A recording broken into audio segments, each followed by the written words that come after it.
वो जागृत नहीं हो सकता।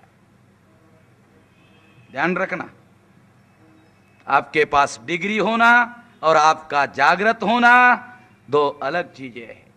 आपका जानकार होना और आपका समझदार होना एक चीज नहीं है। हर जानकार आदमी समझदार होगा जरूरी नहीं है। अपने 29 साल के तजर्बे के आधार पर कहता हूं, हर जानकार आदमी समझदार होगा जरूरी नहीं है। जो जानकारी का एप्लीकेशन नहीं कर सकता वो समझदार कहां से होगा।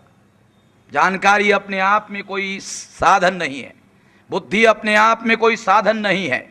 जानकारी और बुद्धि का उपयोग करोगे तब साधन में जानकारी और बुद्धि रूपांतरित होती है। उपयोग नहीं करोगे तो उस जानकारी का और उस ज्ञान का क्या करोगे? उस ज्ञान का और जानकारी का क्या करने का? चाटने का, उस जानकारी का अचार डालने का। जिस जानकारी का आप एप्लीकेशन नहीं करते हो, न कर सकते हो, उस जानकारी का क्या करने का? उस जानकारी का कोई उपयोग नहीं है। जानकारी का उपयोग तब है जब आप एप्लीकेशन करोगे। बुद्धि का उपयोग तब है जब आप उसका एप्लीकेशन करोगे और अपने हित के लिए उसका साधन के तौर पर उपयोग करोगे।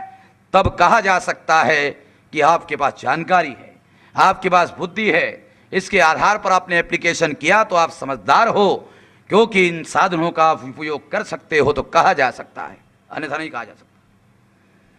इसलिए मैं कहता हूं कि जो आदमी अपने दुश्मन को नहीं जानता, जो अपने दुश्मन को नहीं पहचानता है, वो आदमी डिग्रीधारी हो सकता है मगर वो जागृत नहीं हो सकता।